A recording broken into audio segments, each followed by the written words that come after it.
खुलुमबाय बड'लेण्ड इंखं टेलिभिजन स्टुडिय'आव आं ललिता गयारी दिनै फुंबिलिनि गाहाय रादाबफोर दं। आसामाव सारअन्थाइ गावना सा 20 सुबुंफोरनि जिउ खहा। क'क्राझाराव NLAB निफ्राय एरख'जानाय सासे केडारआ सारेन्डार जादों।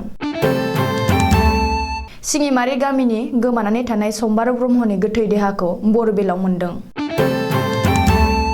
अदालगुरियाव बारहुंखाजों जिउ गोमानांनाय सुरेन्द्र बसुमतारीनि नखराव BTC सोरखारा 4 लाख रांनि चेक गथायहैदों। मरिगावनि दाब दाब जायगायाव सानै आइजोनि गोथै देहा बोखांनो हादों। हजाय रेल स्टेशननि साखाथि फाखाथि रेलवेनि हायाव जानला मानला गला होनायखौ रेल बिफाना होखारदों। दानिया फैदो आबुं रादाबाव।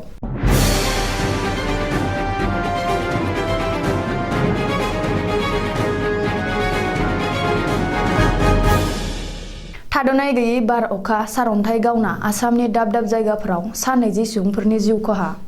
मख'जाथावदि थांनाय मार्च दाननि जोबथा साननिफ्रायनो आसामनि दाब दाब जायगाफोराव थाद'नाय गैयै जुब जुब अखा हानायजों लोगोसे फैफानाय बारहुंखा सारअन्थाइजों गोबां जायगानि आबाद फोथार, बारि बागान, न' बां, जिब जुनार खहा जाबाय आरो बेजों लोगोसे गासै सा 20 सुबुंफोरनि जिउ खहा जाबाय होनना Assam state disaster management अथ'रिटिनि CEOआ बुंथिदों।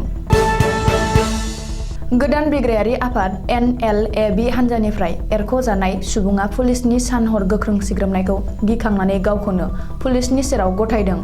NLAB आफादनिफ्राय एरख'जाना थांनाय साननैसो सान सिगां गोदान आफाद दाना दाब दाब जायगाफ्राव हरनि समाव हाथियार दिन्थिना रां लुथिनाय हान्जाजों सोमोन्दो गोनां सुबुं आनियास बसुमतारी एबा बि अनथावआ मंगलबार खालि गावखौनो क'क्राझार पुलिस FC अफिसाव गावखौनो गथायदों। सुलुङाव फोरमायनाय बादिब्ला आनियास बसुमतारीया माखासे दाखाथि खामानियाव एबा सिखाव खावनायाव लोब्बा दङमोन। क'क्राझार जिल्लानि गसाइगाव महकुमा बेन्दोंआव सिरिंमारि गामिनि सम्बारू ब्रह्मआ थांनाय रबिबारनिफ्राय गोमानानै दङमोन।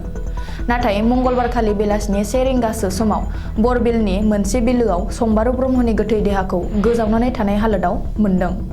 जायगानि सुबुंफ्रा खौरांगिरिनि सिगाङाव फोरमायनाय बायदिब्ला सम्बारू ब्रह्मनि गोमानानै थानाय खौरांखौ लानानै पुलिसनि थानायाव एजाहार होनो थांबायमोन। बे समावनो सम्बारू ब्रह्मनि गोथै देहाखौ मोनबाय होनना मिथिहोदों। अदेबानि मा जाहोननि थाखाय सम्बारू ब्रह्मआ थैदों बेनि जेबो खौरां एबा उदिस मोनथ'नाय जायाखै। क'क्राझार जिल्लानि गसाइगाव महकुमा बेन्दोंआव अदालगुरि गामियाव थांनाय 15 एप्रिलनि मोनाबिलियाव गिलु बालु बारहुंखा फैनायजों जिउ गोमानांनाय सुरेन्द्र बसुमतारीनि दुखुथिया नखराव थांनानै गसाइगाव बियाबनि MLA जिरन बसुमतारीया 4 लाख रांनि चेक गथायहैदों। बे खाबुआवनो MLA जिरन बसुमतारीया बुंदों दि आथिखालाव गसाइगाव ओनसोलाव बारहुंखाजों गोबां खहा जालांदों। बेनि थाखाय आथिखालनि BTC सोरखारा बेबादिनो खहा सुफुंनो थाखाय अनसुंथाइ होबावगोन होननानै खौरांगिरिनि सिगाङाव फोरमायदों। मख'नो गोनांदि सुरेन्द्र बसुमतारीया मोनाबिलि समाव इसिङाव ओंखाम जाफुबाय थानाय समावनो फांसे नारेंखल बिफाङा बायसिननानै गोग्लैसिनदोंमोन आरो सुरेन्द्र बसुमतारीया जायगायावनो जिउ गोमानांदोंमोन।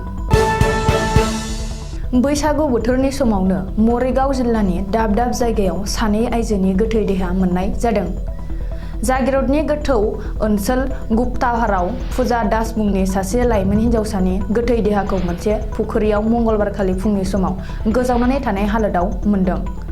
नाथाय जायगानि सुबुंफ्रा बुंथिनाय बायदिब्ला समबारखालि बै फुख्रियाव जेजों नागिरनाय जादोंमोन अब्लाबो गोथै देहाखौ मोनाखैमोन। नाथाय मंगलबारखालि फुंनि समाव फुख्रि जिङाव बिनि गाननाय सेन्देलखौ नुस'नानै लोगो लोगोनो गोथै देहाखौबो गोजावनानै थानाय हालोदाव मोननो हानायाव गोबाङानो सोमोनांदों आरो जाय जायगायाव सेन्देल दोनदों बै जायगायाव सनिबारखालि नागिरनायाव बयबो दङमोन। नाथाय सेन्देल गैयामोन होननानै मिथिहोदों।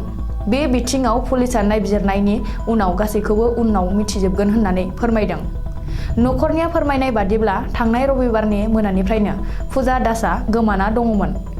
ओजोंहाय गुबुन दाबसे जायगा मरिगाव जिल्लानि नपेटियाव राजेन बरदलै मुंनि सासे अन्थाइ बिखाया अना खाना गावनि बिनानाव इलामनि बरदलैखौ बुथारदों।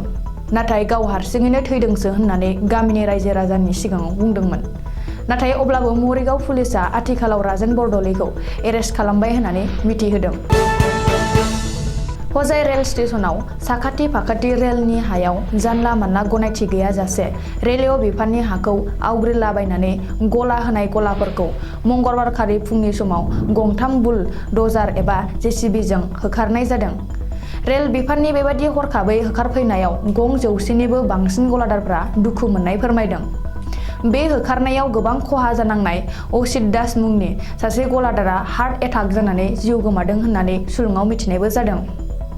मख'नो गोनांदि आथिखालाव रेल बिफाननि गोबां हाफोरखौ जायनो बेनो आवग्रिनानै गला होनाय एबा जाग्रा लोंग्रानि हटेल रेस्टुरेन्टफोर होनायखौ गोबां जायगायावनो नुनो मोन्दों।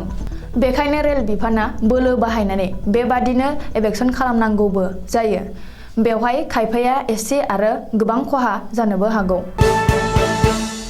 दिनै फुंबिलिनि रादाबा एसेनोसै। गोजोन्थों।